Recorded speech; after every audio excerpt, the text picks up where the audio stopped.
All right. All right.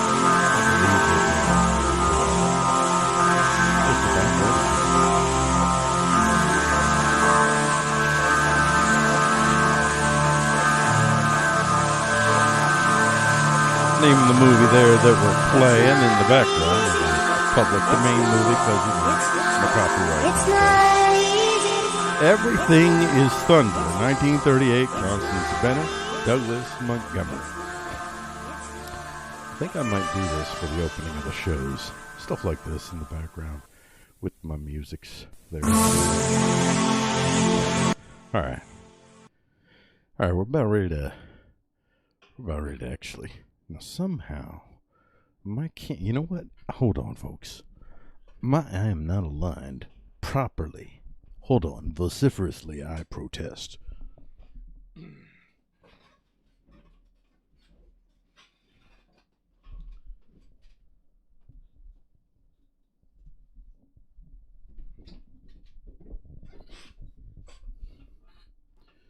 You know, it still isn't right. Something happened. You know, I know all you folks out there that do this kind of stuff. You know how often sometimes your settings just unsettle. I think we're in that world. Anyway, I'm not going to worry about it. Freeqo's all up in my face, though. Well, I am Freeqo, and then there's Freeqo in my face. And if you're watching this, you know exactly what I'm talking about. We're going to get this show started, though. We finally are ready to get this show started. This isn't even the official opening. This is just the prep. We're not even, we've only begun to fight here. So I'm just trying to check my parameters and how it is that I got out of balance. It bothers me. Let's see if I can adjust this a little bit there. Just that, yeah, stick more dots. A bit more. Yeah. You are dialectaling me. There we go. That's a little bit better, I guess. Maybe. I don't know. Anyway, we're refracting on to the next hopeful iteration of life. I'm gonna stop you there. Thank you very much for this little interlude there, Mr. Movie. Let's get this on over to here.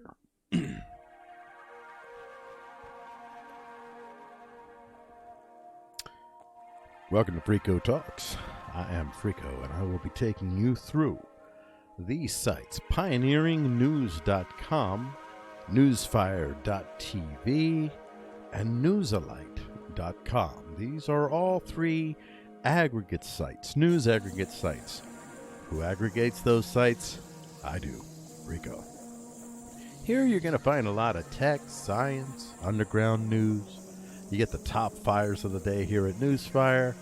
And in Newsalite, you get the news at a glance from, a little bit of the candy and sugar and lace. So that's what we're going to be doing here.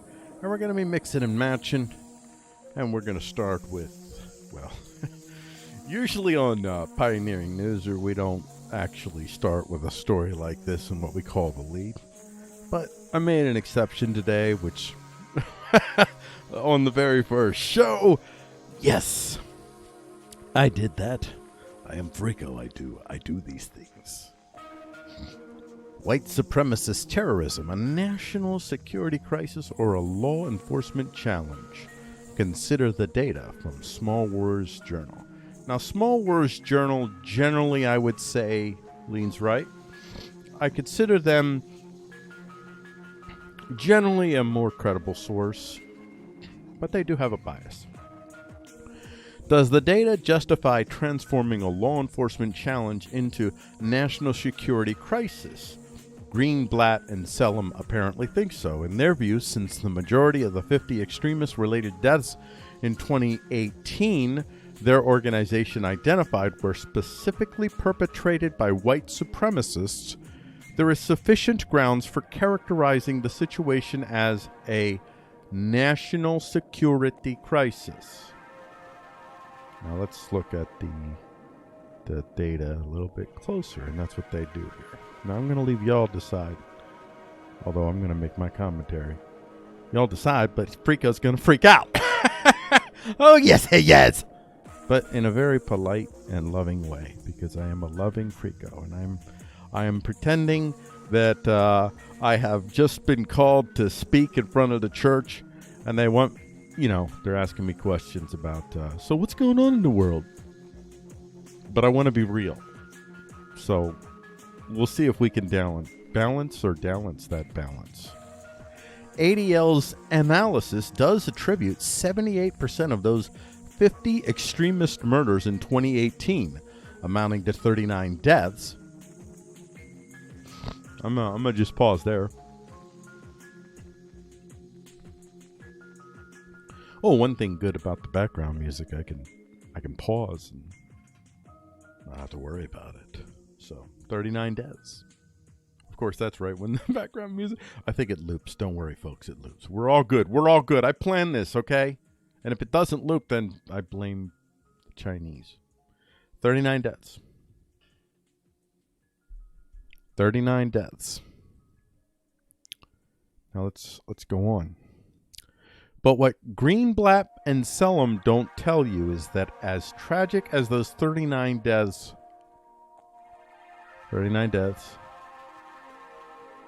39. You know what? Let me hold on. You know what? I forgot. I have a toy I can play with. And I keep forgetting about my little lovely toy there. So let's just let's try and there you go. There you go. There's a good way to look at this. There you go. 39 deaths were there among 16,214 reported cases of murder or non-negligent manslaughter in the United States, which occurred the same year. So yes, while it is undeniable that white supremacists represent a genuine danger, aren't those who committed the thousands of, well, okay, it's not quite a fair comparison, but I would say 39 deaths. Dudes, you're talking about, that is incredibly low. If you really think about it, if white supremacism was this massive across the scale, I think the number would be a whole lot higher than 39 deaths. That's a drop in the bucket in what you have to remember is we live in a land with literally 320 million people. You know what? I wonder if I can do, I wonder if we have is there a calendar? I'm going to just type calendar. Let's just do some math here. I just want to give you a perspective, and I've done this. Not calendar. I don't want a calendar. I'm a dunder. Meet your dunder. I am your dunder. All right. We're going to look at 320 million people, okay? And 3, 2, 0, 1, 2, 3, 1, 2, 3. How many, how long would it take to talk to 320 million people for 1 point, let's say 1001, 1002. Let's say 2 seconds. All right. 2 seconds. So that's 640 million seconds. And we're going to divide those by 60 seconds so we get down to the amount of minutes. This is how many minutes. Ready? There you go. Minutes. Okay. Now there are, oh man, I don't know how I think it's 1,444 minutes.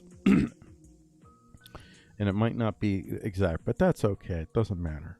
That's the amount of minutes is in a day. So we're going to go divided by 1044. That equals, that's 10,217 days. And we're going to divide that by 365. That's 27.9 years, okay? 27.9 years for you to say hi to all of the people of America. So I just want you to get a scope of that number, because I don't know how many people often take in that number, because it's a really important number to take in when you consider that number of 39, and to trigger a whole scare across the land. I mean, you have government officials using words like national emergency. What kind of fear does that put into the children of the world, of America? I think it's incredibly divisive, and it's based on something which is definitely a concern. But it's significant levels below national emergency. You know what? I did that well, man. I got through that. We're going to get to the next story. This next story is a lot better, everybody. Pioneering Dozer, man. Shoot, I don't know why I decided to start like that, but I just felt like, that's I tell you one thing. Statistics. Them dangdable statistics. If anybody ever tells you that there's a study, a survey, research, but especially, more than anything, statistics. I'm not saying doubt everyone and everything. Don't be a supreme skeptic. You build up standing and trust with people that, like even for me with the websites that I will, if I see an issue with a website and I'm using it as a source, I'll let you know the issue I have as far as my level of trust in it. But, I lost my train of thought, but that's okay. I'm going to do that in this show a lot. So, the white supremacist terrorism story is well, it's not a lie. It's just an incredibly amplification of the truth. And it's really, it's shutting us off from having opportunities to have much better conversations. That really, these conversations, I'm not going to lie to you, they got to happen wholly outside of the Democratic Party and the Republican Party. Those parties are trash. Just throw them both on whatever pyre you got going, and just be done with that. Start with new parties or something with totally different parameters altogether, because these parties are just totally out of whack, and they're getting in the way of a whole, I think, a huge, like maybe 80% of the country. I believe there's this 80%, I imagine, that can actually find a way to be good neighbors and to be able to make bread together. That's, by the way, one of the key focuses of my Freeqo talks. Is that's one of the messages I hope to keep sharing through these stories. 100 visually impaired students in Montana to receive the latest assistive technology, Great Falls Tribune. Jordan Gardapi is a 5th grader at Lewis and Clark Elementary. Visually, Jordan has difficulty seeing his classroom board and reading books. His eyes often hurt and become strained or fatigued when reading for too long. Jordan has been using an iPad provided by the Montana School for the Deaf and Blind for his visual needs. However, he has to raise the iPad to take a picture of the boards or his schoolwork. The iPad reads out loud when he needs the books or assignments to be read to him, but constant iOS updates often hinder the functionality of the device. The visually impaired population is so small, but the need is so great, says Denise Rutledge, a teacher at MSDB. I covered this story because, well, first of all, let me go to, I'm going to go a little bit deeper in the story. Let's go right to the source and get a little bit more information from these fine folks here. And I got to use my little toy here to blow things up. And no, I got to get an ad blocker here. But at the same hand, you know what? I'm on their site, so I'm not monetizing any of these videos, so it doesn't matter. I don't really care. Here, you get free ads for letting me, let me peruse your site. The visually impaired population is so small, but the need is so great because of the efforts of Oh, their Lions Club. Okay. Wait. Hold on. Across the state will be able to use their own individual Prodigy Connect at 12S. Let's go check that out. How about we do that? We go to... I'm going to use DuckDuckGo, by the way. I'll be using DuckDuckGo on this show because stuff. Because reasons, even though I'm using YouTube right now, so... Oh, I see. Well, anyway, I'm going to do it anyway, so... Yeah. Alright, let's see. There it is. Wow. This is awesome. There you go. That's pretty cool. Oh, here's a picture here. Okay. Oh, and that's see, it holds it up there, so she doesn't. That's great. Doesn't have to hold up. That is wonderful. I wonder, you know what? I got to find out if my school district does something like this. I'd be interested in helping with this. That's great. These are the stories, man. There's good stuff happening, and these technologies. They're going to get to the point where right now it's Apple that's building this, but we're going to be getting to the point where individuals will have the capacity to be able to build products that are almost as competent as Apple's. Maybe not, well, they won't be quite as good, but well, they'll be pretty close because of how much technology is available to the layman like never before, and how the cost of R&D, even collective R&D, is really coming down. And I mean, there's a lot of great things that are starting to present opportunities for more micro research amongst cooperative open source types communities. So I could see communities stepping in where Apple has this thing, it's $3,000. They'll be able to figure out maybe how to build something that maybe only costs $200. Oh, there may be stories that I might cover that show people that do very similar things to that. Here's a good story. Somalia Piracy incident inspires blue economy, fishing interest in Somaliland. This is from Hellenic Shipping News Worldwide. In 2008, Danish ship owner Peter Gullestrup's crew was hijacked by Somali pirates and later released. 3 years later, Gullestrup came up with an idea to help develop alternative livelihoods in the region. He launched Fair Fishing, a non-profit organization with the aim of creating jobs, driving economic growth, and improving nutrition and food security. It began in Somaliland as a model with the support of a stable government. I remember, man. Don't lean away from the microphone, son.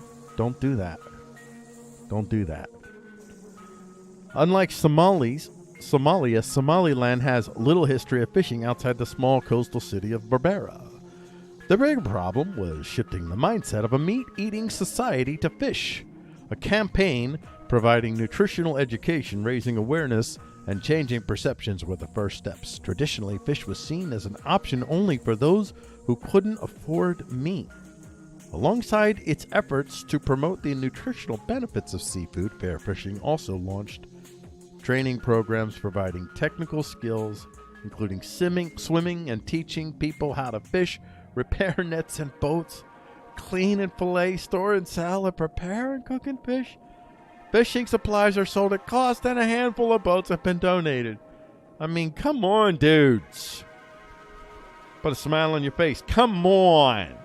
Is that not an awesome story? I could go extrapolate so much on that, but I don't really think I need to. I think that story speaks for itself. But of course I have to say stuff, don't I? Because, I'm Freeqo. El Freeqo. It's Freeqo Talk, so I'm just doing my job. I'm just doing my job, man. That I don't get paid for, and I probably never will, and that's okay. I do this for the people, for you. I do this for you, the people. I don't know who the people are, but whoever you are, you really should shower more. I remember when I first heard that joke when I was, let's say 1986, I think it would probably been on like Full House episode. Yeah, something like that. Yeah, I did that. All right, we're going to move on because I'm embarrassed. Oh, well, we're not there yet. Well, we're not going there yet. I almost went too far. We're going to go back here to... Oh, yeah, we don't want you. We're done with you, Great Balls. But thank you. Newsfire.tv. All right, everybody, get ready. This is where you get your blood boiling. This is the hard part for the show. This is the part where... Do not use an expletive, Freeqo. Do not use an expletive. Dude, I'm gonna do this. I'm gonna get through this. Federal Appeals Court rules Trump must hand tax return to Manhattan DA. Legal insurrection. So legal insurrection is very right-leaning, but you can see that they're. I would say in the terms of the shrilleries, they're rather low. But I consider them more of the respectable, light-leaning variety in general. There's some articles every once in a while you're like, what was that? What was that now? Trump's attorney says they'll appeal to the Supreme Court. Of course, in this world now that's collusion or something, or spies or something. You know, the whole thing about all of this is. I'm not gonna really say too much about. Well, I'm gonna say what I feel, which is, I think it would be. Well, I'm just saying I'm rooting for Donald Trump. I'm rooting for Donald Trump not to be felled, but not because Donald Trump is a good guy. Not that there are any good guys. It's crazy. It's insane. I've wrestled with this in so many ways. I'm sure so many people have, and at the end of the day, I know that for me, there's no way that I would ever want the people who right now are running the Democratic Party to be running the full show. This would be terrible. Anybody who is suggesting hate speech laws should no. They want to confiscate guns and then write hate speech laws. What are you talking about? This is why Freeqo freaks out. I'm not gonna freak out, ladies and gentlemen. I'm not gonna do it. Not gonna do it. Not that I'm a fan of the Republicans, and it's just right now the Republicans don't directly. Well, they do threaten me. They actually do. They do threaten me. And so it's. I'm dancing between two flames. This is why I'm saying we need to trash both the parties. Like, fundamentally reject. I mean, the best scenario would be in 2020 if some party came out of nowhere that was not ideological. That the whole purpose of the party was to build consensuality, to build space for people who listen, man, we don't care about your SJW or your CJW. That's your social justice warrior on one side. That's one side of the extreme. And your CJW, that's your culture justice warrior on the other side of the extreme. We don't care about you guys. I mean, we don't want to get rid of you. We love you. We're not demonizing anyone. We're not trying to trash anyone. There are no deplorables. There are no, you know, I don't know. I don't want to. There's no one that we want to throw out. That's the bottom line. There's no one we want to throw out. But for right now, we're not interested in talking to any of you guys right now. It's like the adults have to finally come together. The adults in the room have to finally come together and say, "Listen, man, we got to get shit done." Oops, sorry about that. We got to get stuff done. So we got to get stuff done. And we don't have time for the ideologues right now. We need people that are willing to figure out what we need to do. And I think I won't get into all that, but there's a few key things I think. I guess it'll unfold as the show unfolds. House releases transcripts from key witness in Trump's impeachment inquiry. Committee released deposition with Marie Yovanovitch and Michael McKisney and say Volker and Sondland transcripts will follow. I'm not even following this closely. I share these things, I aggregate them, but honestly, there's a lot of hither and dither in the language constructs that are being thrown around by all parties. But I mean, the Democrat Party, though, they're the masters of this game. They are the masters of lawfare, and that's what you're seeing going on. Don't kid yourself. This is exactly what is going on. They are coming at him in all ways that they possibly can. Just hit. I mean, it's very easy to start investigations. And investigations are fishing expeditions. This whole thing, it's like you're seeing all these investigations going on, which are really the different elements of the government battling one another is what's going on. And they're all fighting for the claim of, at the end of the day, Donald Trump still holds the supreme legitimacy of the voice of the American government because of his presidency. And what they're all competing for, there's no right or wrong or left or right or wrong. They have all left that script so long ago, and you guys don't even realize that there's no such thing as rule of law in America right now. That's the dirty little secret that they don't want to tell you. There is no fundamental rule of law because the federal government is fundamentally divided right now. So, well, anyway, I won't get too far on this. I gotta discipline myself. Keep focusing. Get these stories going, because this is part of the Freeqo Talks thing. By the way, I'm going to constantly struggle with getting through these stories in a timely manner and not going off in the tangent and rage. I'm not going to do it. That's why this is Freeqo Talks and not Freeqo Rages. See, this isn't Freeqo Freaks Out.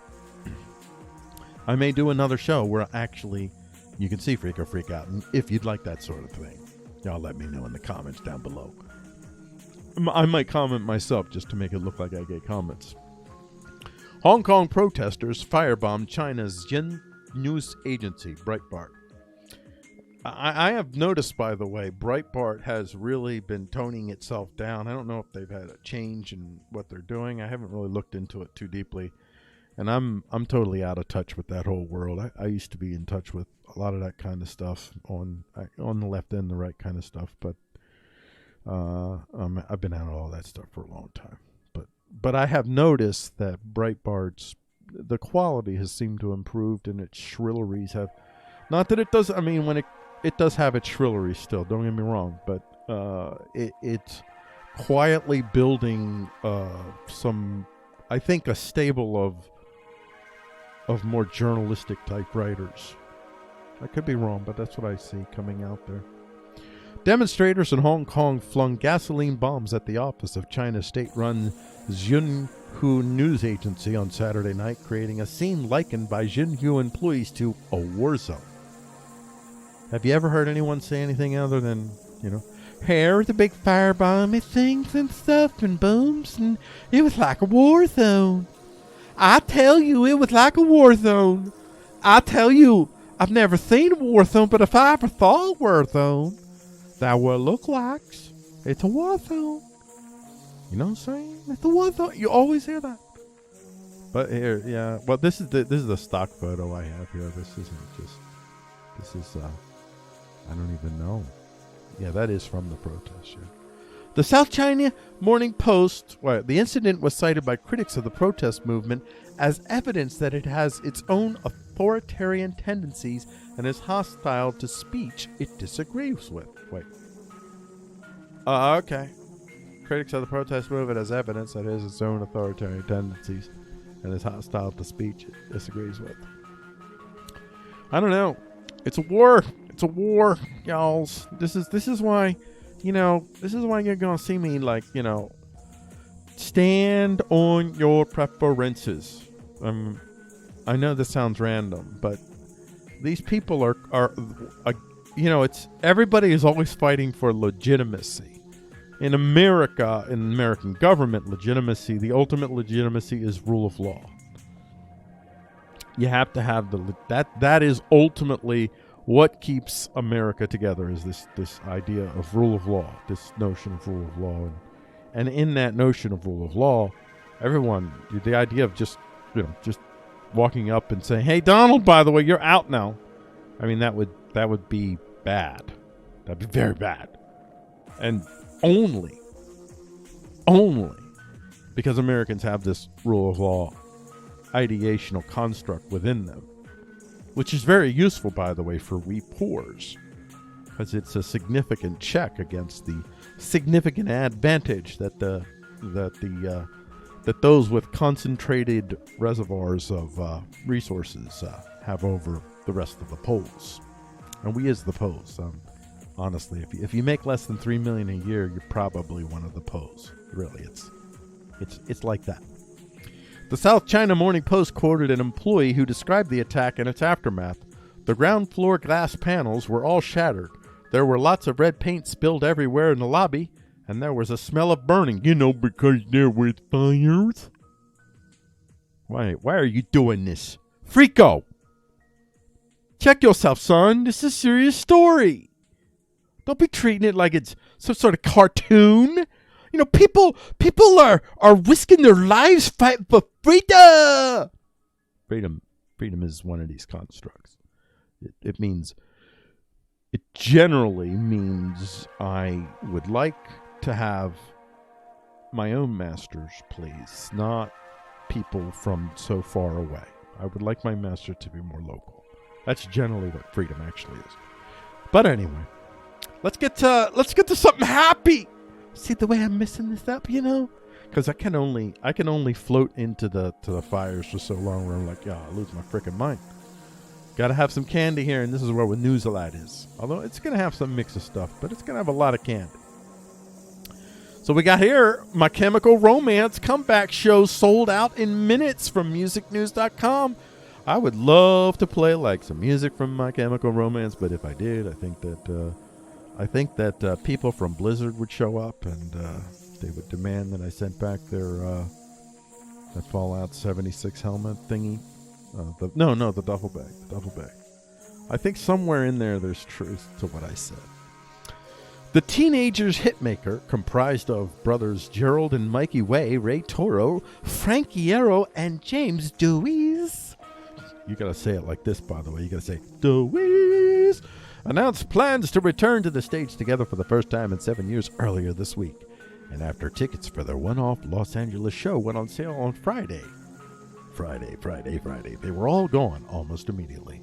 The show will mark their first performance together since 2012 and comes almost a decade after their last album, Danger Days, The True Lies of the Fabulous Killjoys, which was released in 2010. That's a great title, dudes. Come on, you gotta give that, man. Well, not this. No, the whole thing. The only thing is, this should not be a comma. This is stupid. This should be in parentheses. So listen, let me fix this for you. Hold on. We have to fix this somehow. How do we fix this? Well, let's go to where's my ducky? Okay, let's go to the calculator and then the duck. All right, the calculator, then the duck. All right, then we're gonna go. I'm just gonna use this just to visualize this because this bothers me. And this is just so much more beautiful. It's just so much more poetic, and everything is just so much more elegant. That colon thingy, that is just like a punch in the face. That is a vulgarity. That is an obscenity. People do not understand nuance and meaning and constructs which are prettily defined. They're just hacks. Everybody's a bunch of, I almost flippited right there, but I did not. I'm remembering them. Hi, church audience. See how you do that? See, now you tell me that doesn't look better. Come on. That's better. All right, let's get back to this. You know what? Yeah. You know what I think I'm going to do the next time? I don't know if I have different. Do I have different? Oh, I think I do. Okay, let me, yeah, I'm going to switch music. Yeah. Next time I'm going to basically have, I have different scenes. I'm going to have all my music so I can switch music. But I like having the music in the background because it helps me hum. Otherwise, I can't do the show without the music. The music is not for you. None of this is for you. All of this is for you, but none of it is. You'll have to figure that one out. Or not. You don't have to. Rudy Bosch, legendary Survivor contestant, dead at 91, the Hollywood gossip. Rudy Bosch, or Bosch. Rudy. Let's zero in on Rudy. Up, that's a little bit too zero. That's a little bit too close. All right. Oh, that's a lot of Rudy. R.I.P. brother. R.I.P. brother. It looks like how I tell you, Rudy. There till near the end, it looks like you had a fantabulous run. So, God bless and Godspeed and all that. Rudy Bosch. I don't know how you pronounce that. One of the best-known contestants in the history... Oh, this is from the Hollywood Gossip. One of the best-known contestants in the history of Survivor has died after a lengthy battle with Alzheimer's disease. He was 91 years old. Bosch, a breakout star during Survivor's very first season, was a former Navy SEAL. He was cast back in 2000 at the age of 72, finishing the season in third place, and quickly became a fan favorite due to his lovable and cantankerous persona. Godspeed, my brother. All right. Conditions that trigger supernova explosions from Science Daily. A team of researchers from the University of Connecticut, Texas A&M University, University of Central Florida, Naval Research Laboratory, and Air Force Research Laboratory, and 23 other universities that we chose not to list, but are stoked to be there. Holy heck! Man, I stumbled into a sentence, and I got through it, but not really because I couldn't I got through it phonetically, but not mentally. I'm still recovering from that sentence, but I'm going to push forward. Has developed a theory that sheds light on the enigmatic process of detonation formation at the heart of these remarkable astronomical events. Oh, this is from Science Daily. Man, it's so man. The research, published November 1st in Science, offers a critical understanding of this physical process both in stars and also in chemical systems on Earth. For the first time, researchers were able to demonstrate the process of detonation formation from a slow subsonic flame using both experiments and numerical simulations carried out on some of the largest supercomputers in the nation. They also successfully applied the results to predict the conditions of detonation formation in one of the classical theoretical scenarios of type Ia supernova explosions. Alrighty. Let's see, where are we at here? We've been running only for about a half hour. Oh, well, we're making good time. All right. We are not at the halfway point. I'll tell you what, we're going to go through one story each. We're going to go through our focus story for each. Yeah, let's do that. Let's see if we can get some different music on here. Yeah, let's do that first. The music that I have is just me. It's my stuff, so that's what we're doing here. You know what? No, I'm not going to try to switch in here. All right, we're just going to switch back to this music. All right. All right, that's a little bit big. That's a big one. That's two. All right, here we go. All right, here we go. Here we go with the focus. We're back on pioneeringnews.com, by the way. Hearing aid uses 3D printed parts and costs less than $1. New scientists. See, guys? If you were paying attention, set you up. I set you up. I mean, this isn't exactly an iPad, but this is what I'm talking about. A 3D printed hearing aid that costs less than $1 could make hearing aids accessible for those who currently can't afford them. Saad Bhamla and Soham Sinha at Georgia Tech built the device using cheap, off-the-shelf electronic components and a 3D printed casing. It is based on the first designs of hearing aids developed in the early 50s, which were body-worn devices with earphones attached. Alrighty. That is so cool. Yeah, I want to make a little commentary here. I think this is the first show. I've said this in other shows I've done. This right here, like, I see a lot of folks that come from many parts of the world that are best and brightest in America. It's what makes America great is that the best and bright come here. And the reason the best and bright come here is because they have opportunities to fully be, to explore and fully be. Like like there exists in no other place in the world. The United States of America, if you're an American citizen, you have that opportunity in aggregate. I want to make clear, in aggregate. There are plenty of folks that's not the case for various reasons, but in aggregate, you have the best hope of getting something close to that.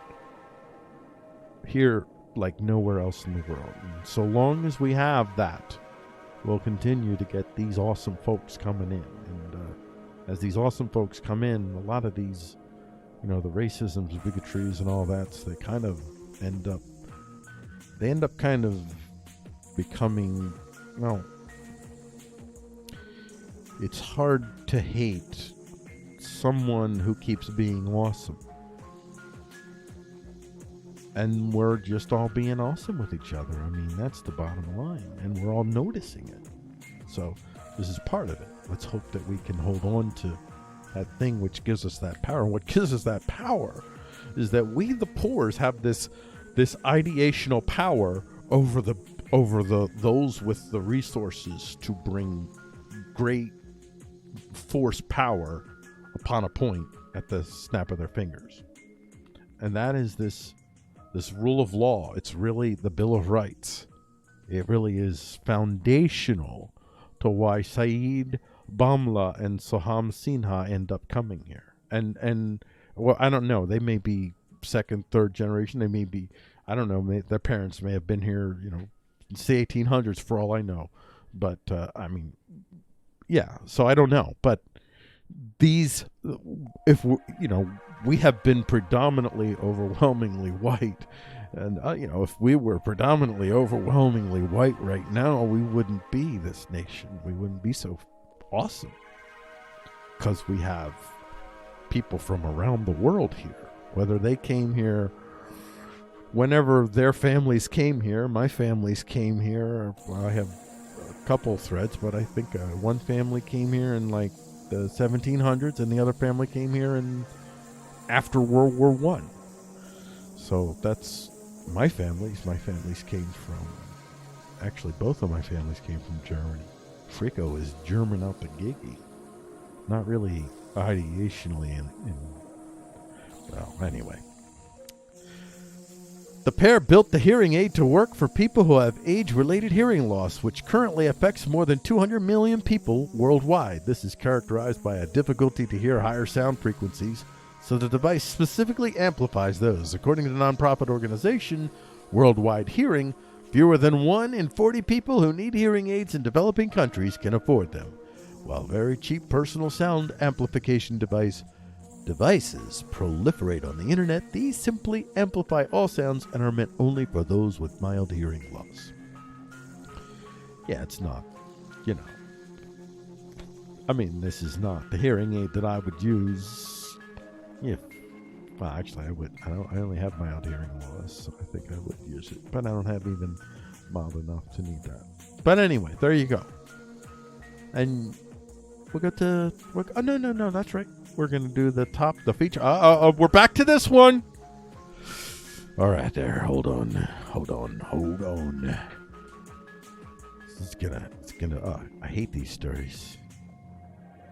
I like this one. Oh, yeah, that's right. This is a good point. This is kind of what we're dealing with. This is what we're dealing with, folks. This right here that I'm about ready to show you, this is what we're dealing with. This is why we need the Bill of Rights.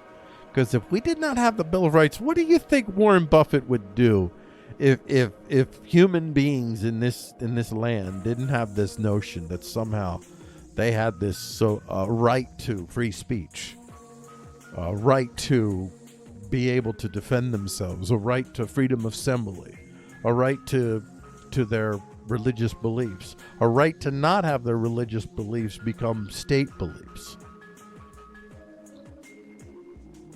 Basically the Bill of Rights. If this guy thought that he could mold you into what he thought you could be, do you think that he would restrain himself if you didn't have that ideational notion in your head that he shouldn't do that actually gives you a right to rebel? That's fundamentally what the Bill of Rights is. The Bill of Rights gives citizens the right to rebel. It's the only government in the world that actually has codified into its system, in a sense, a right to rebel. I mean, that's the bottom line. And if you lose that ideational power in your head, they don't need the courts anymore. I mean, the courts, they're just there to try to work around what you have in your head. That's all they're there for. And this guy, Warren Buffett's peak quarter brings new records on profit and cash, the Hindu business line. Warren Buffett's third quarter in many ways marks a new peak. To start, Berkshire Hathaway Inc.'s operating profit topped its best levels. That was lifted by record earnings from BNSF Railroad, the biggest ever acquisition. Gains on his stock bets pushed the conglomerate's 2019 net income to a staggering $52 billion. Remember, I told you it takes you 27 years to talk to every citizen in America for 2 seconds. 27 years. How long did you think it would take one of us poors the way we spend? Unless we just decided to be idiots and be like this man, which I hope we would. It would take us... You know what? I'm not going to try to do the math. I'm just going to tell you it would take you more than 100 years, more than 1,000 years, more than 1,000,000 years, probably. Well, maybe 1,000 years. Somewhere between 1,000 and 1,000,000, I'll say, to go through that money. And this man is holding that in the palm of his hand. That money is those are companies. Those are tanks. Those are politicians. Those are small company competing, buy out, and dissolve. That's what $52 billion is. I'm telling you, whatever you feel about capitalism, if you really, really think, you who believe in the Bill of Rights, that somehow this man gets to supersede the Bill of Rights and use that level of market power to dictate his vision to the world. I mean, really, you really think that you should give that kind of power to one human being? That is soft tyranny. That's what $52 billion is, soft tyranny. And the legendary investor now has more cash than ever to play with. $128 billion. That is a record which has Berkshire stock languishing as investors grapple with the question amid all the superlatives. What comes next? What does come next, man? You could buy 100... well, no, wait. Right now, I'm going to say about 25 presidencies at the current rate. 25 presidencies for $128 billion. That power. That guy. That guy. Who's that guy? He's that guy. All right. And here's the skin. Skin for your kids. Yeah, this is News Alike, but you'll get stories like this on News Alike. Yeah. Living skin can now be 3D printed with blood vessels included from Science Daily. Researchers at Rensselaer Polytechnic Institute have developed a way to 3D print living skin. Complete with the blood vessels, folks, okay? That's what we're talking about, complete with the blood vessels there. The pulsatings, okay? That is incredible, okay? The advancement, published online today in Tissue Engineering Part A, is a significant step towards creating grafts that are more like the skin our bodies produce naturally. Eventually, man, I want it to replace my skin. By the way, I'm totally for, Beeger wants to merge with robot arms. I don't know if I want robot arms, but I would love the I can get that skin. It'll be like extra, like bulletproof and smart skin, all kinds of superpowers, abilities, freak out your mind kind of stuff. But we'd all have it, so it would be like humdrum. It'd be like floating up and doing stuff. And then it'd be like, that would be all over for Warren Buffett. If we all had that, it'd be all over for Warren. Right now, whatever's available as a clinical product is more like a fancy Band-Aid, said Pankaj Karande, an associate professor of chemical and biological engineering and member of the Center for Biotechnology and Interdisciplinary Studies, who led this research at Reinsler. It provides some accelerated wound healing, but eventually it just falls off. Never really integrates with host cells. Well, fix it! Dude. All right, Pankaj, come here. I need to know how long will it take until it doesn't fall off. How long before I get super skin? That's what I want to know. Y'all want to know it too. Y'all do want to know it. I want to know it. A significant barrier to that integration has been the absence of a functioning vascular system in the skin grafts. That is amazing. Absolutely, fundamentally. Wow. I'm just thinking about where that might go. Man. I mean, seriously, I was actually somewhat being facetious, but really, I could envision a time when you could go,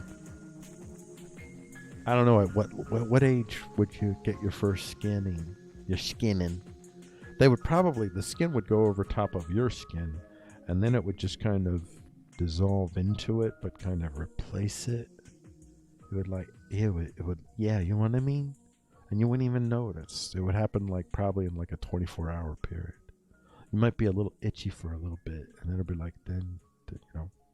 then it's fully Legion merged with, and then you have the smart skin. But then the thing about that is, if you get the smart skin, is this: are you the skin, or is the skin you? That's what you have to ask yourself before you step into that booth and say, sign me up for smart skin. Because smart skin might be you, or you might, you know what I'm saying? I'd totally do it, though. I would totally do it. All right, well, but I'm stupid. That's why I'm doing this show. All right. Let's pause here.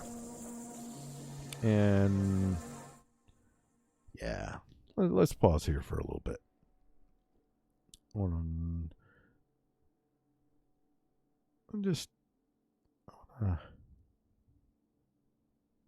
Go back here to one of these stories here. Which one of these did I want to go back and talk? This story here about the Somali pirate. The Somali piracy thing, where this guy,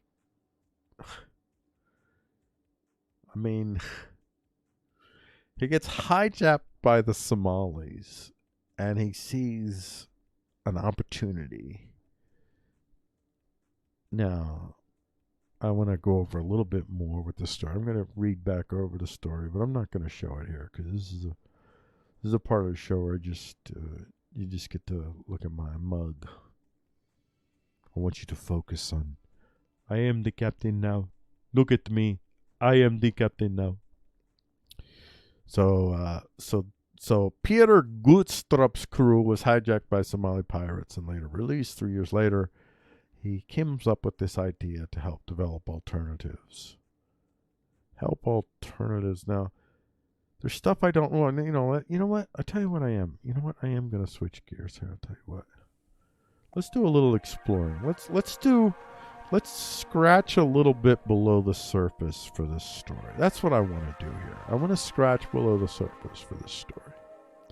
So the story, he does fair fishing. All right, Ducky goes. Ducky go. Come on, where's my Ducky? There's Ducky. Ducky goes. It's Ducky goes. All right, go Ducky. Fair fishing. All right, fair fishing. I clicked on the button that said fair fishing. All right. And there it is. Better living through fresh fish in the Horn of Africa. Cool, clean, and tasty. Local engagement, global impact. Fair fishing's goals by 2021. Key results. July 2021. 132,000 kilogram. Fish registered in fair fishing stations and locally consumed. Okay, 132,000 fishies, I guess. Or is that millions? I don't know. I don't know what that means. I know that means. I thought that meant kilograms. I don't know. It doesn't make any sense. All right. Did it really just mean? All right. I'm just going to move on with that. In 2018, $4 million in turnover among local fisheries mongers, chefs, and street kitchen owners. What I would love to know, like the degree to which this is a cooperative. Is this a cooperative? Is this guy making the profit? Is this a hierarchical pyramidal structure, or is this something that is built more horizontal? Who are we? Let's see. Who are they? Let's find out. Scratching below the surface, because whoever wrote the article wrote it in a very Pollyannish kind of way, and it might actually be Polly. I'm not saying it's not. Wait, that's the wrong story, right? Which one is this? No, that's the wrong one. Which one? Oh, here we go. All right, let me slide this one on over to near where who we are. All right, who we are. Fair fishing. Look here. So, Fair Fishing is a Danish Somali NGO. Oh, it's an NGO. Danish Somali NGO. That means a non-government organization working to create better lives on the Horn of Africa through fresh fish. By strengthening the local fishery, we are working to reduce poverty and help create local employment and income opportunities. Our board consists of hands-on practitioners from the private sector. All right. Alrighty. Alrighty. I see some problems already. All right. I'm just going to say it right here. Right here. You see this? Practitioners from the private sector. International development specialist. Okay. You see that? Okay. You know what this is? This is people coming in to develop a market. Now, it'll be good for the Somalis to some degree, but it'll be kind of like a dog leash good. Not a... They're not the pet. This is I mean, I'm not going to say this for sure, but I mean, I see that right away and I'm like, this looks like what do you call that? Colonializations. Yeah, I'd be highly skeptical at this point when I see something like that. That is not I have this vision that I would love to see happen in America. I don't know if I could snap my fingers and there would be like magic monies, though. It requires magic monies. And without magic monies, then everybody all have to think about what we can do. I would like to get whatever gazillion dollars we need to flood into our American ghettos. Our places, wherever it's the worst. Even, in rural areas, there are some places, too, that would count in this. So it would be basically wherever it's the worst, the most violent, the most downtrodden, those areas, we're going to just punch them in the face with capital, no strings capital. And we're going to come in, and the idea is to train people to have the skills to be able to build the cool stuff. And then they own it. It's theirs. And it's their unique cachet. It's their unique voice. It's not the McDonald's version of the rest of the world, because they're going to get the McDonald's version here of the rest of the world. Instead of people coming in and empowering them. I mean, I know it says here, the Marine and Somali diaspora. Okay, I tell you what, let's go through here. All right, there we go. Journalist Jacob Johansson married to a Somali woman. Please let me be wrong. You know what I mean? Journalist Jacob Johansson, married to a Somali woman, contacts Claude Binsley with Klaus Binsley with a proposition to turn Somali pirates into fishermen. Okay. The international development journalist Knud Wilby. Knud Wilby. Are you Knud? All right, let's go to the duck.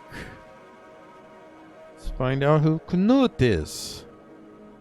Knut will be a journalist. Oh, Knut is on Facebook. He's on Facebook, look at that. International Workgroup for Indigenous Affairs. Somali fair fishing. Interesting. Very interesting. Okay, I'm liking this, I think this. Let's check this out. What is this? International Work Group for Indigenous Affairs. How can indigenous people strengthen renewable energy? Live stream. Renewable energy is a crucial factor to achieve. Yeah, actually, I'm big on renewable energy. I don't really care about this Paris Agreement. That can go blow a horn, but I do care about just everybody switching to that as much as possible, to the degree to which it's actually advantageous. In some situations it might not be, although I am not an expert, so unfortunately there's not a lot of experts out there that don't have like an incredible partisan drip to them, which makes me doubt everything. So here we go. Governments and private sector actors promote and implement renewable energy. Yeah, okay. Yeah. Forget this. Listen. Okay, so my assessment is this is just, I mean, these are probably well-intended folks operating well within the parameters of the whole coercive governance enterprise model that we all seem to love so much. So yeah, I wanted to just, that's what I'll do. Like, this is kind of the midpoint of the show, or just before the midpoint of the show. So I'll pick a story and go back and go a little bit deeper into it. And I want to let you all know the only thing that I do to prep for this show is I aggregate the stories. And part of the show is actually I'm live reacting. So, and I explore and I see what I think. So, and then I share it because, you know, that's Freeqo Talks. That's kind of the whole purpose of the show. And actually, the whole purpose of the show is so I could see myself glowing. I just like it. You know, it's pretty cool. Pretty cool. Y'all ought to try it. By the way, this is not a special effect. This is how I look. I do have, you know, I talked about the smart skin. I got the smart skin on. So, I have more stories still to come. This is not the end, okay? Just so you know. Okay, I'll just give you a little teaser here. We have some stories. We got stuff still ahead. We're not done with this. But we are we're done with this for right now, because I'm going to take a 5-minute break. And I'm going to keep this thing going, because that's how I'm going to do this.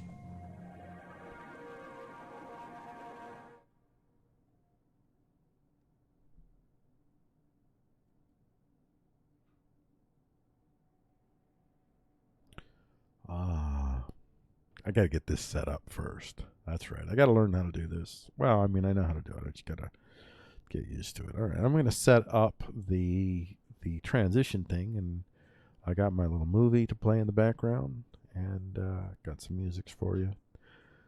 I will try to find new music and variations as I can find stuff that I could actually use. For now, I'm just using my stuff.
right, welcome to part 2 of Freeqo Talk.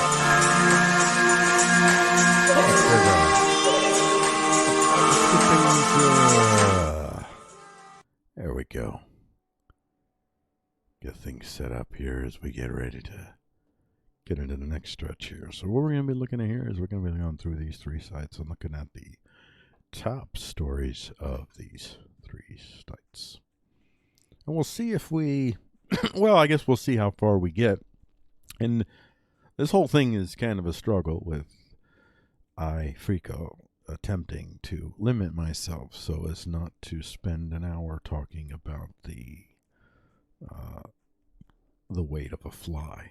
So I'll try not to do that. I am very, very much committed to the cause. And we'll see how that goes. And on that front, let's get ready. So we're at pioneeringnews.com. How the Aztecs could improve modern urban farming, and this is from phys.org. The chimpa system, commonly called floating gardens, is still practiced in certain suburban areas in Zox. I gotta figure this out. See, I do this live. I don't do the pre-stuff to figure out how to pronounce this. Xochimilco? I'll say suburban areas in Xochimilco in the southern valley of Mexico City. Xochimilco. This sounds so cool, man. I could totally... Yo, where are you from? Hold on. I forgot about my magic toy. Well, it's a toy to me. I'm a simple man, so it's a toy. So, there, what? You know, honestly, I think this bear's looking into it. What is Xochimilco? Because, man, you know what? I think I'll do this. Okay, never mind you. I don't care. I'm replacing you with Ducky. There, you're going. Ducky's here now. Okay, here we go. All right, Ducky. Up. Hold on. Go, Ducky. All right. Let's see if we got some images here. Xochimilco. So cool. Wow. Okay, the boats. I'm living for it. Living for it. Totally living for it. Videos. Xochimilco. Oh, man. You know what? I don't know. I don't know if there's copyrights. I don't know how these human beings function. I don't know. Okay. This dude looks like just a regular dude. I wouldn't want to touch anything that looks corporate. This looks like a dude. I'm going to take a risk that this is just a dude and not a corporate. Because if it's a corporate, that's where you get the copyright risks. All right. Uh-oh. YouTube, owned by Google, does not let you watch videos anonymously. As such, watching YouTube videos here will be tracked by YouTube. You know what? I'm going to watch it here anyway. So there. Remember my choice. This could be changed in settings. Thank you. I was merely asking. What was that from? I can't even remember. I wish I knew Spanish. All right. He's one of us. All right. He's not a corporate. I don't think. So it's cool. I'm sure he's cool.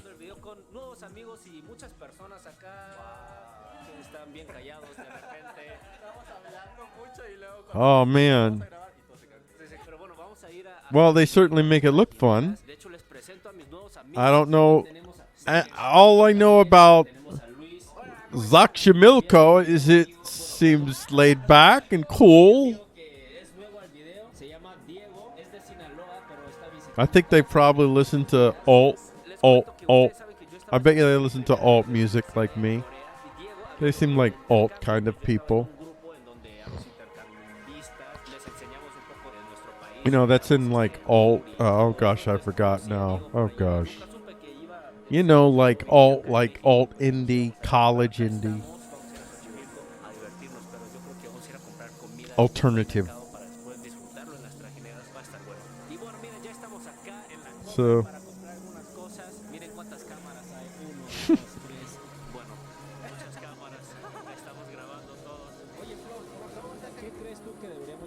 I don't know. It looks fun. I don't know. That's pretty cool. I gotta say. Well, the vibe, it looks pretty cool. It looks like a fun place. Looks neat. But let's see, like, okay, where is it on the map? Let's check that. Map. All right, let's, there you go. You got terrain? Do you have terrain? Oh, satellite. There we go. I like satellite. I like to know the physicality of a land. I like to know where I have to defend and set up whatever I gotta set up. So, like, this place is... Do you have anything that shows the terrain like that? So there it is. It's in Mexico City. It's... Oh, wait, is this Mexico City? Did I say it right? No. Okay, so there it's... There it is. It's so it's not... It's, right... Is that considered still part of Mexico City, or is that outside of Mexico? I don't know. Let me see. I'm gonna keep going out. Okay, there's Mexico City, and it still looks like it's... Okay, I'm gonna assume it's not considered part of Mexico City. Y'all can correct me if I'm wrong, but anyway, let's get a look down there and see what this looks like. All right. Looks like I can't really tell anything from that. Looks suburbia, kind of. I don't know. I can't tell. I don't know, man. That does not look like suburbia. I take that back. That looks not look good right there. That looks like congested. I don't know if that's quality congested or if that's not. I can't tell. Certainly in the videos, it looks pretty cool. That does not look awesome. Alright. That's just a part of it. Okay, that's just a part of it.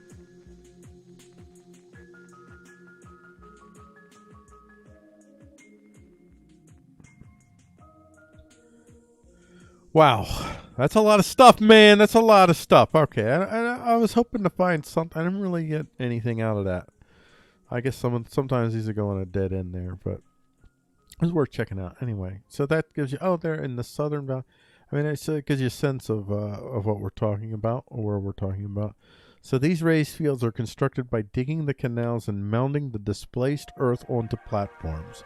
Similar historic raised field systems can be found in South America, Asia, Oceania, and parts of Africa. In a Chinampa, the canal water rises through... In a Chinampa, the canal water rises through capillary action to the plant roots, which reduces irrigation demand. Wow. Additionally, a considerable portion of the soil fertility is generated in the canal floors. Complex rotations allow up to 7 harvests in a year. Wow, that really multiplies your bounty. Literally multiplies bounties. Chinampas also provide ecosystem services, particularly greenhouse gas sequestration and biodiversity. In addition, the recreational benefits are tremendous. Today, Chinampas generate even more money from tourism than by horticultural production. Wow. That's interesting. That is really interesting. So this is an example of basically an ancient technology, an ancient practice that can be used today. Like I will be looking at. Let's see if we could find something about the Chinampa system. Let's do that. Let's do that search. I think this is worth looking into because this is generally what I'll do with these stories, by the way. Wait, we're in we're in maps. Chinampa system, come on, ducky. Oh, here we go. Chinampa. Ancient Agricultural System of Floating Gardens by K. Chris Hurst, and this is thoughtco.com. Thoughtco.com. Chinampa system farming, sometimes called floating gardens, is a form of ancient raised field agriculture. Let's open that. Ancient farming concepts, technologies, and experimental archaeology. Ancient farming techniques have all... Okay, whatever. A growing sustainable agricultural movement coupled with concerns about the impact of global warming has led to a resurgence of interest in the processes and struggles of the original inventors and innovators of farming some 10,000 to 12,000 years ago. Now, I want to tell you something here, and I'm at the risk of sounding conspiratorial, but I am Freeqo, so, I mean, you got to get some conspiracies in there, right? Got to work it in. Let me tell you, I'm not saying anything about Chris Hurst. I don't know anything about you. I don't know anything about ThoughtCo, so I'm not talking... But I'm just talking about in general. A lot of what you see when you see folks, especially when you see words like global warming. What's behind global warming is almost always a corpo state interest. And that corpo state, what it does is it co-ops technologies, practices, customs that can be used to empower individuals and associations to define life as they choose, and it turns it into, it kind of McDonald'sizes it, and it turns it basically it builds on their pre-existing structures, and it co-ops it so that they're fundamental institutions that allow them to do things like this Chinampa system, whatever. And I'm not saying this specifically, but to say this as if it was the case in this example. It becomes something that's done through corporations rather than consensual associations of individuals working in a consensual associations of individuals working consensually. Because I'm going to say consensual a lot. I hope I say consensual a whole heck of a lot, because that's a thing that I really like to say. I really like that word. So, in a chamampa, the canal water rises through capillary action to the plant roots, which reduces irrigation demand. Additionally, a considerable portion of the soil fertility is generated in the canal floors. Complex rotations are allowed to 7 harvests a year.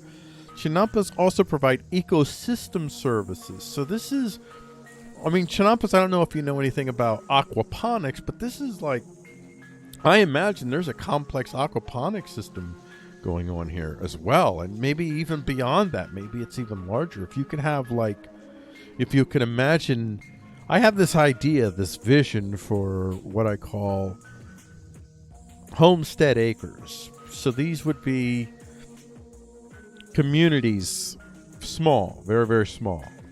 That would be maybe 4 to 10 acres. And in these 4 to 10 acres, you would have, depending, whether it was more towards 4 or 10, you can have anywhere from 5 to 10 family-sized homes that have a certain amount of space that is their personal areas, but then they also have space that the families own together. It's kind of a consensual, cooperative with personal property space as well. And the idea behind it is that if people were to live in ways in which they actually shared space consensually,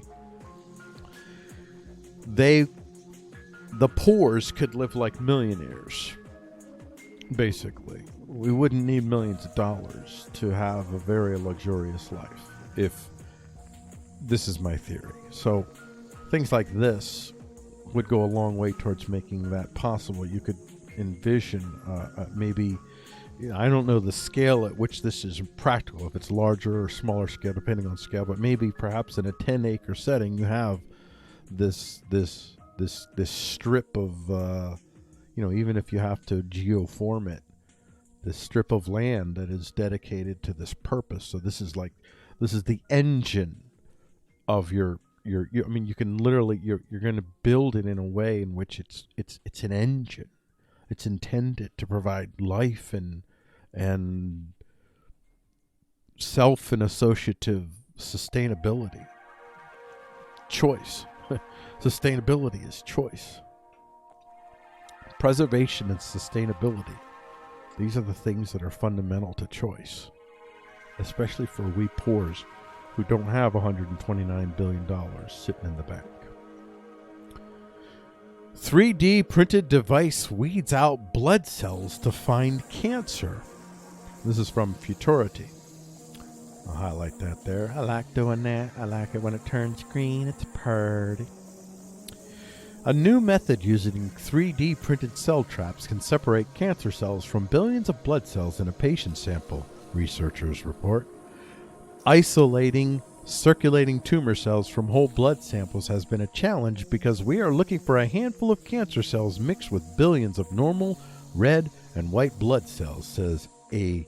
Fatih Sarıoğlu, an assistant professor in the School of Electrical and Computer Engineering at Georgia Institute of Technology.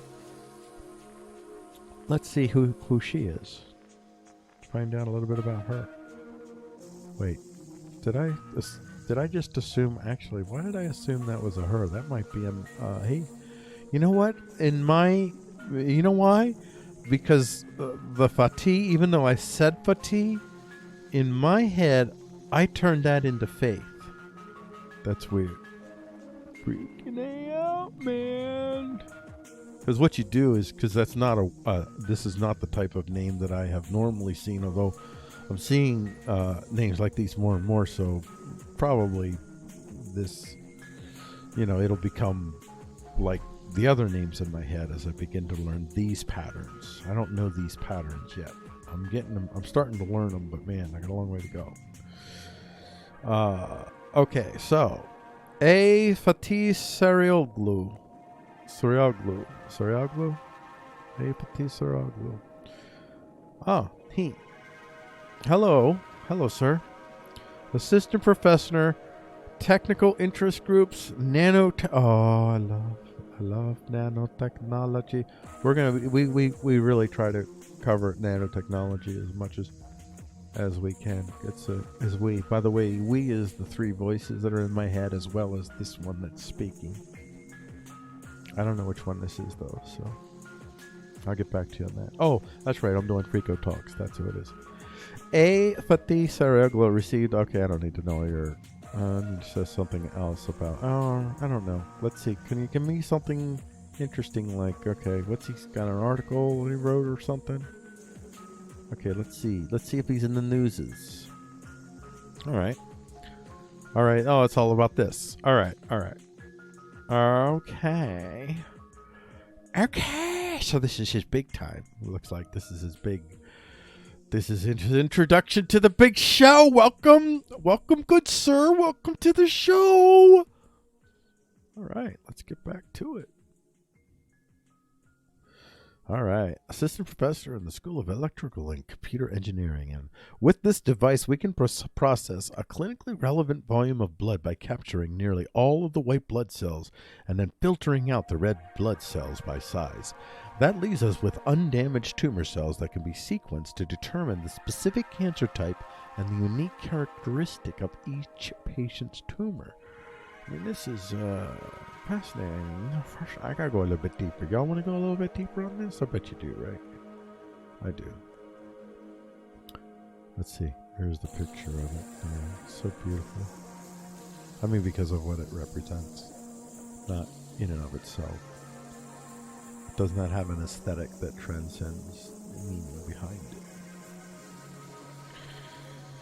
Better than other tech, other attempts to capture circulating tumor cells have attempted to extract them from the blood using microfluidic technology. Wow, what's that? A new chip inspired by the labyrinth of Greek mythology can separate rare cancer cells from blood for analysis. Okay, so this is another story similar to this one. See that? Yeah, I love Futurity, by the way, in case y'all get a lot of Futurity references on the show. They are a quality organization Futurity, hats off to you. Hats off to you? How do you do? I don't know how that looks. Wait.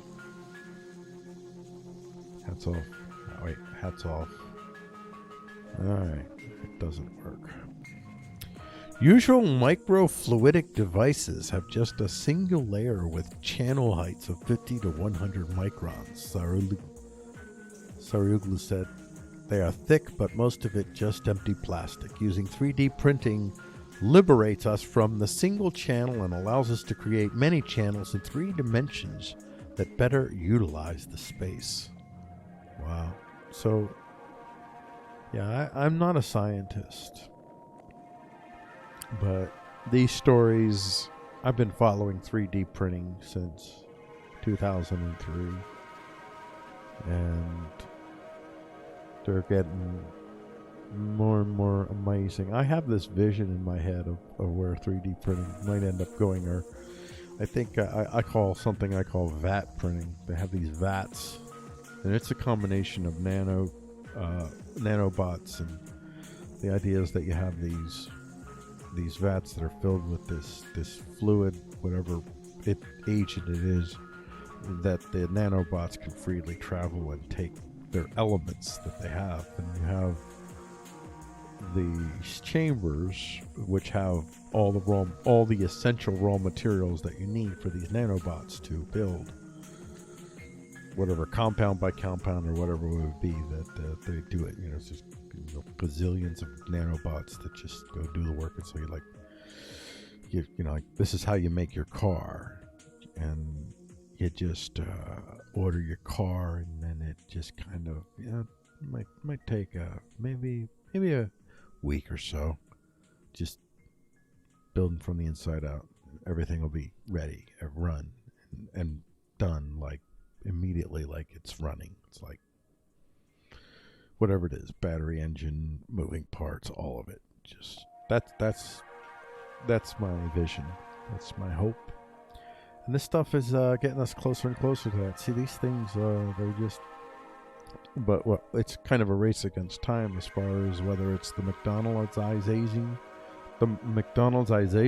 of all of these things, or whether this technology is in the hands of we the poors, the individuals that can, the open sourcers.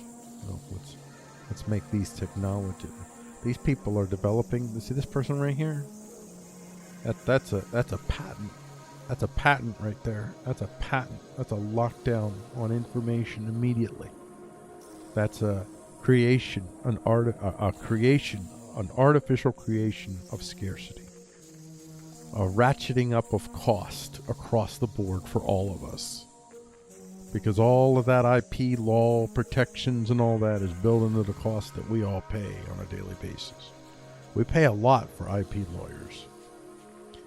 So it's a race against time as far as, oh, by the way, your IP laws are just ideas. So the only ideas that are meaningful are the ones that move people from a sense of self-awesome, or move people from a sense of, or else I might risk doom.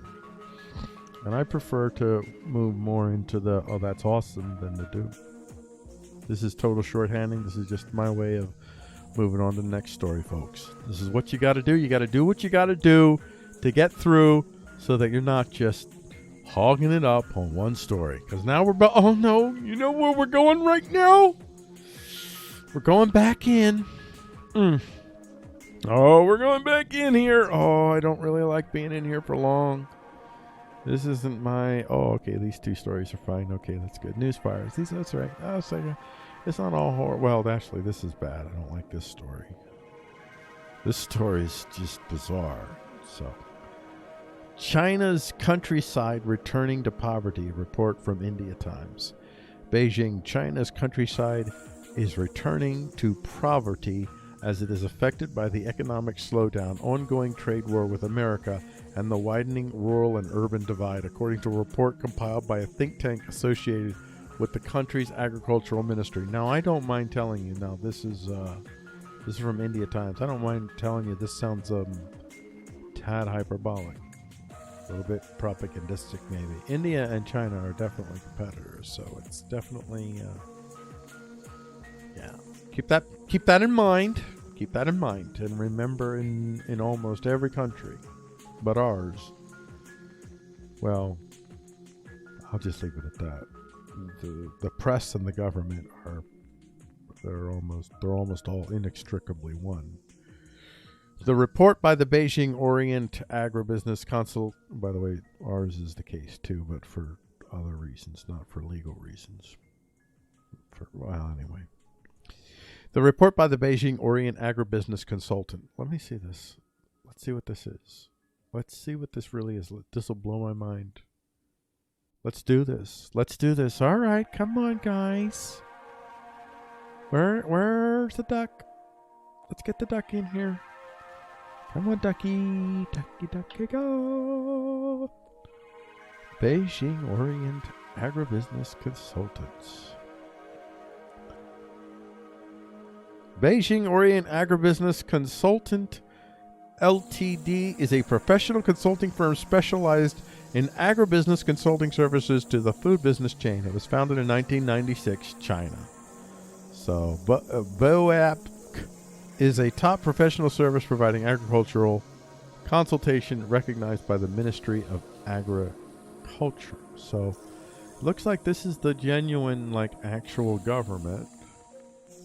So, what are they claiming here? Let's go back to this story.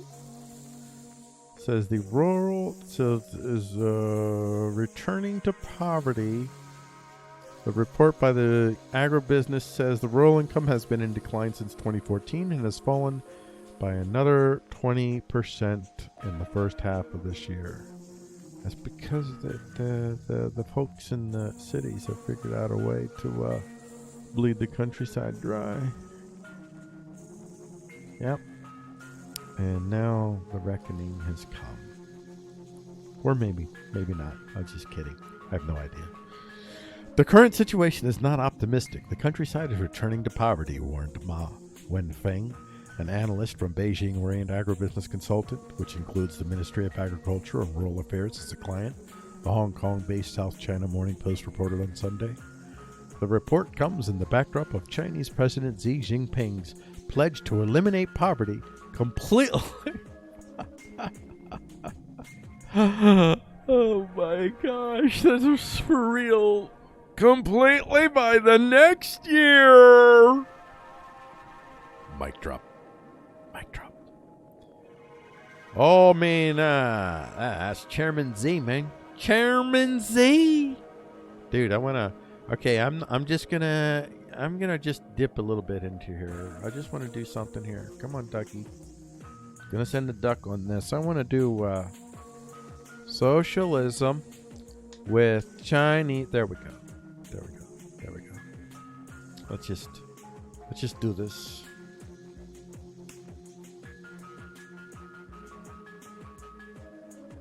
The theoretical system of socialism with Chinese characteristics.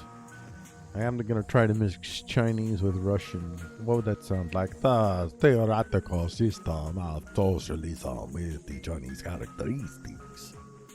I keep becoming Boris and Natasha. I am just going to do Boris. I am Boris. Okay. Oh, Boris. Though sometimes I hope Square win. Yeah. Yeah, that's what Natasha really says every freaking. Never mind, I almost dropped the pliv right there, as in an expla, but I did not. Church audience, I did that for you, the people. All right. Is a broad term for political theories and policies that are seen by their proponents as representing Marxism-Leninism adopted to Chinese circumstances and specific time periods. Chinese circumstances. Yep.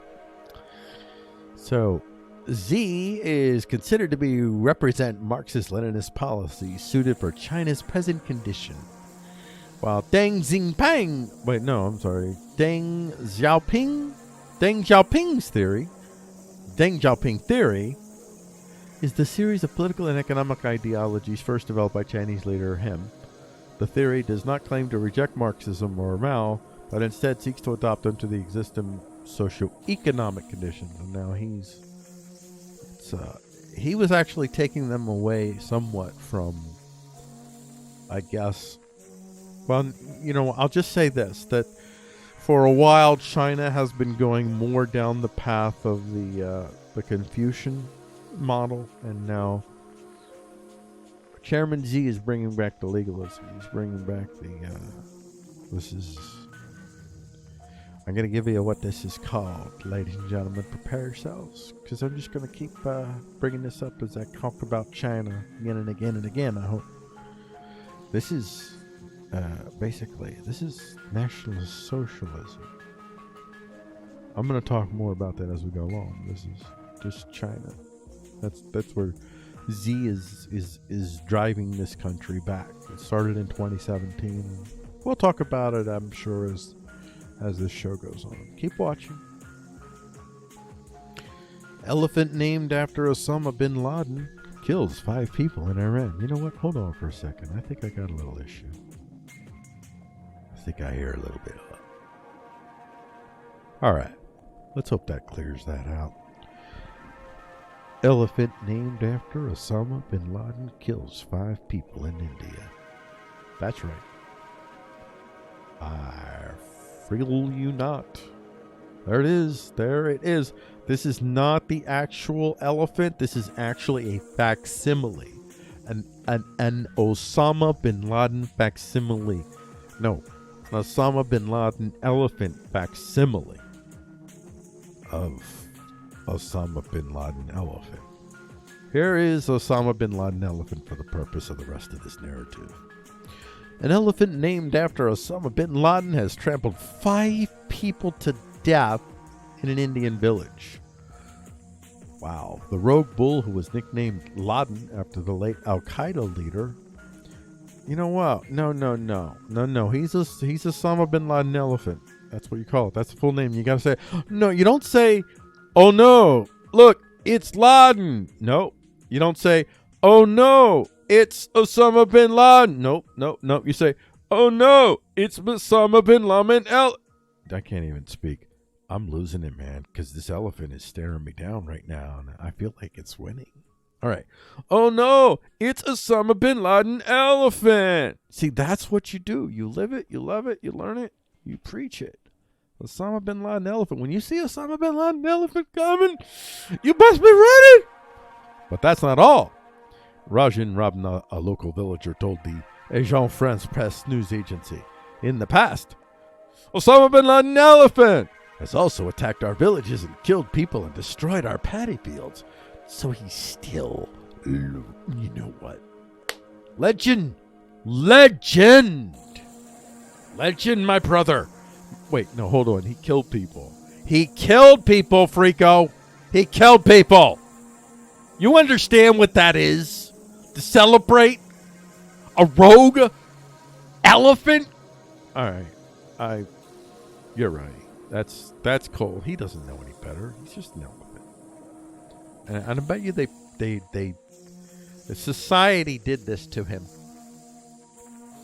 This is another story I got from one of those Full House episodes. These are where I get my best comedy skits from. I repurpose them so it's better. All right. That was fun. Let's get into a little bit of fun. Real fun. Real fun now, folks. Real fun now. Real fun. See, there you go. This is amazeballs fun right here. Cannibal ants discovered in Polish nuclear bunker. Now, see, I figured I didn't even care what the story was. I was going to put that in top story. You have to give props to something like that. To a title like that, Cannibal Ants Discovered in Polish Nuclear Bunker. Sky News, film at now. Now, ladies and gentlemen, we're filming it. This is the film. You're watching it. Keep watching. It gets better. It gets better. Scientists have discovered a unique colony of wood ants trapped in an old nuclear weapons bunker in Poland, which appears to have survived solely on the corpses of its own family members. Yep. Yum, yum, yum, yum. You know, I thought ants were a little bit more civil than that. I expected a lot more from ants than to act like politicians. That is just, it's wrong. A team led by Professor Wojciechowski.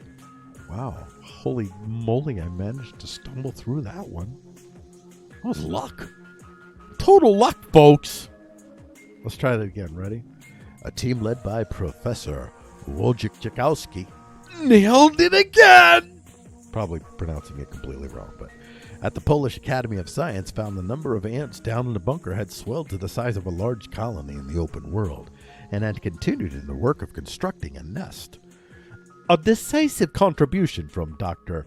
Istvan Mak, who worked with Professor Tchaikovsky at the Museum and Institute of Zoology, deduced that the colony had to survive on the corpses of its own imprisoned nestmates. Wow, that is now. See here we go. Okay. No, don't go away yet. We're not done with this story. Don't worry. I know you guys don't want me to leave this story yet. This is fantastic. I think it's fantastic. I think that, I just want to let everybody know in advance, all of you out there, even the SJWs, even the CJWs. If you got the MAGA juice, or you got the rainbow glitter, whatever you got, I just want to let you know, for all of you, if we ever get trapped in a bunker and I die, you may eat me. Do not spare my flesh. I give my... Well, I won't say that. That was a little bit there. Don't want to say that. They mean that. I don't mean... I'm just saying, I don't care about my dead body, so anybody can eat me if they want. I have no problem with that. Chow down. Hunker in and, spice it up, chunk it up, whatever. As long as I've died of natural causes, please do not expedite that situation for me. I would prefer no expedition on that matter. Please. So, no chunky soups in an expedited way, okay?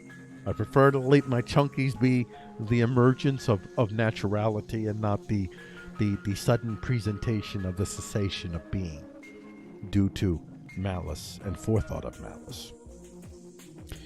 Alrighty. That was a fantastic story. And I thank you, Sky News, for sharing that. Always a story in Halloween of one of these stories. And, I'm telling you, listen, man, I'm not going to lie to you. I want trick or treat. You know what I did?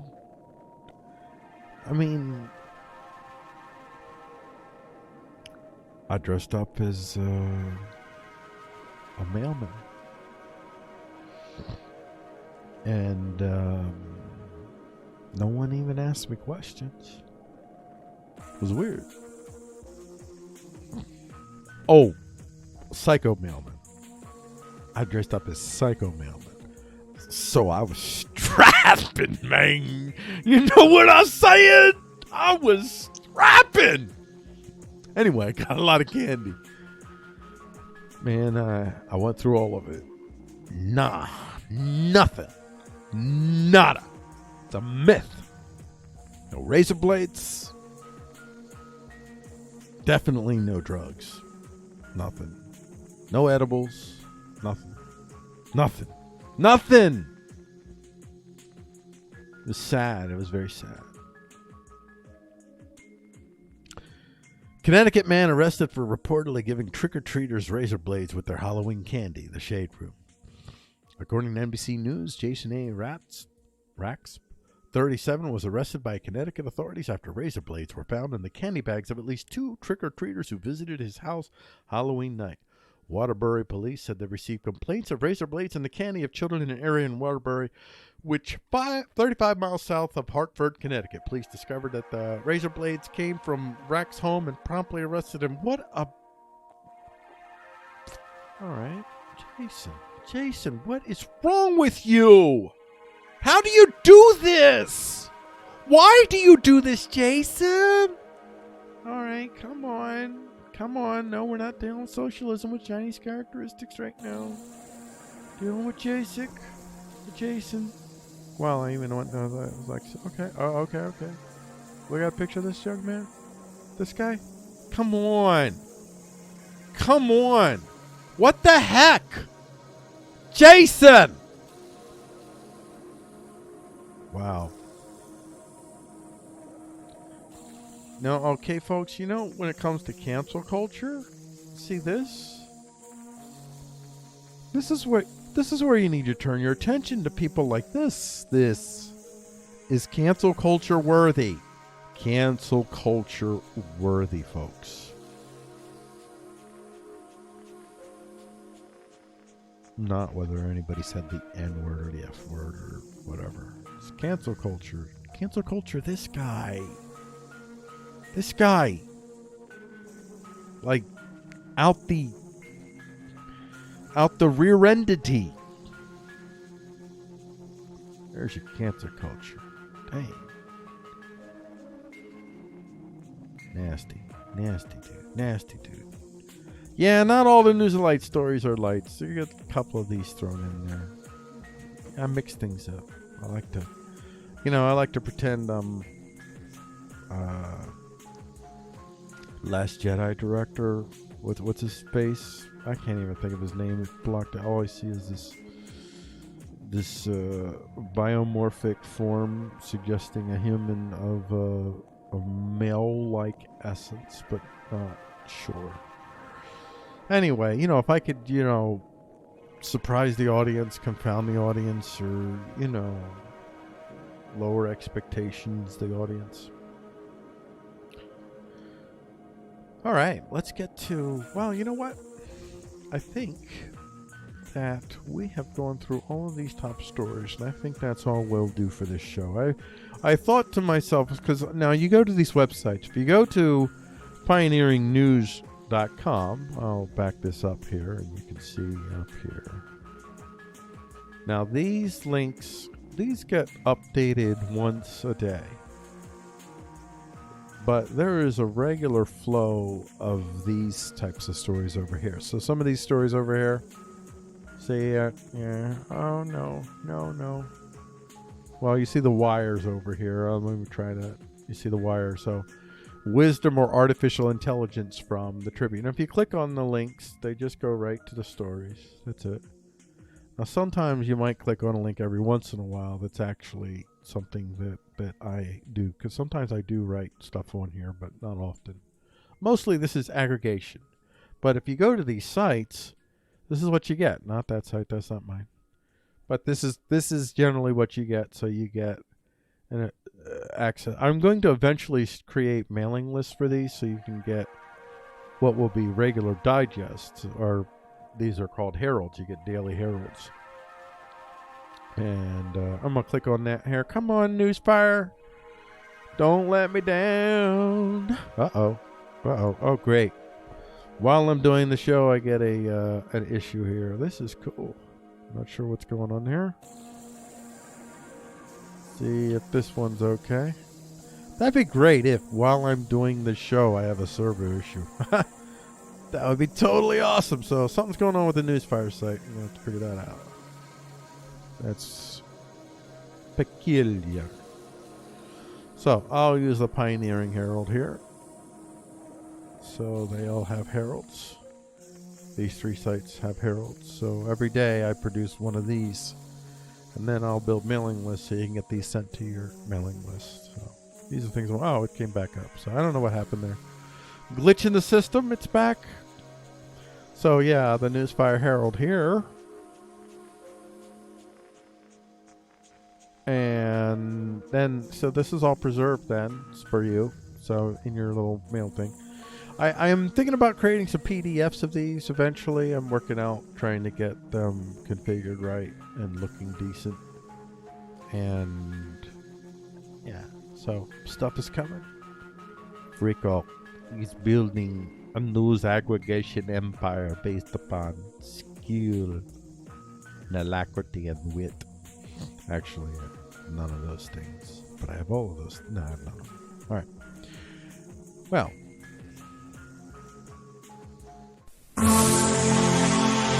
I think, yeah, I think, oh, I don't want to end like that. I'm sorry, I hit the wrong thing. There you go. This is my ending. That was my, I hit the wrong thing. I hit the wrong scene, folks. So I think I'm going to end it here. And I want to thank everybody for joining me on the first ever episode of Freeqo Talks. I will settle into a specific time once I figure a flow. I think I'm going to eventually be shooting for 6 p.m. to be the time that I do the show regularly. And it'll probably be 6 p.m. I'll start the stream, and somewhere between 6 and 6:20ish I'll actually start the show. I'll do it for about an hour or so, and then I'll have that break, and then I'll do the other part. And I'm just going to keep doing these shows. And hopefully some of you will see it. And if not, I'm actually, this is good therapy for me. I'm enjoying doing this. It's been a lot of fun. I enjoyed myself. I enjoyed the stories. And I hope if any of you watch this, that you do too. So until tomorrow. That's it. That's all I got.